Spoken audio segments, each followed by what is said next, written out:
சேலத்தில் நடைபெற்ற பாமக பொதுக்குழு கூட்டத்தில் அன்புமணி பற்றி பேசிய போது ராமதாஸ் கண்ணீர் விட்டு அழுததால் பரபரப்பு ஏற்பட்டது. சேலத்தில் நடந்த கூட்டம் கேலிக்கூத்தானது என அன்புமணி தரப்பைச் சேர்ந்த வழக்கறிஞர் பாலு விமர்சித்துள்ளார்.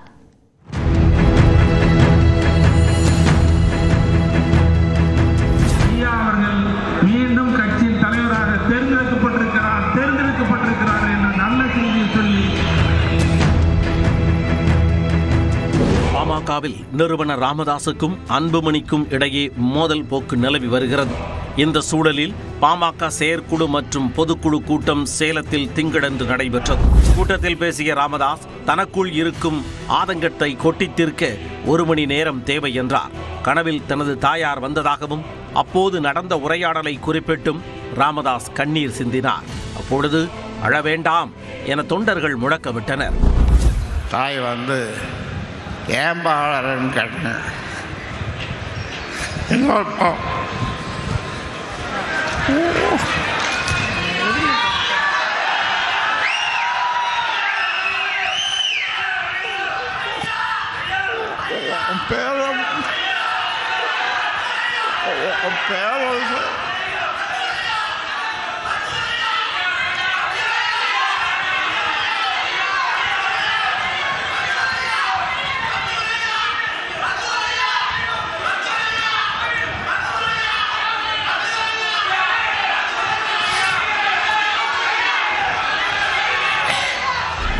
தனது வளர்ப்பு சரியில்லை என கவலை தெரிவித்த ராமதாஸ், அன்புமணி தன்னை மார்பிலும் முதுகிலும் ஈட்டியால் குத்திவிட்டதாகவும் உருக்கமாக தெரிவித்தார். தன்னை கொல்ல வேண்டும் என பதிவு போட்டவருக்கு அன்புமணி பொறுப்பு கொடுத்திருப்பதாக குற்றம் சாட்டினார். தகப்பனை 20-30 துண்டாக வெட்டி ஒரு சாக்கில் கட்டி கொண்டு போய் இந்த காவேரி பக்கம் என்ற ஊரில் போட்டுவிட்டு வந்ததை நீங்களெல்லாம் படித்திருப்பீர்கள். அதை விட அப்படி செய்திருந்தாலும் கூட நான் போய் சேர்ந்திருப்பேன். ஆனால் ஒவ்வொரு நாளும் சில்லறை பசங்களை வச்சுட்டு அவமானப்படுத்தலாம், கொஞ்சம் நஞ்சம் அவமானப்படுத்தலை. இதேபோன்று பொதுக்குழு கூட்டத்தில் உரையாற்றிய ராமதாஸின் மகள் ஸ்ரீகாந்தி அன்புமணியை RSSின் அடிமை என்று விமர்சித்தார்.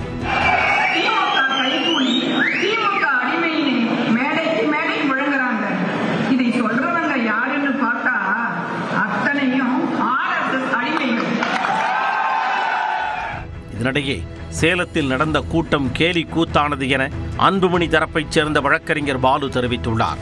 மேலும் பசுமை தாயகம் அமைப்பின் தலைவர் பதவியில் இருந்து சௌமியா அன்புமணி நீக்கப்பட்டது செல்லாது எனவும் கூறினார்.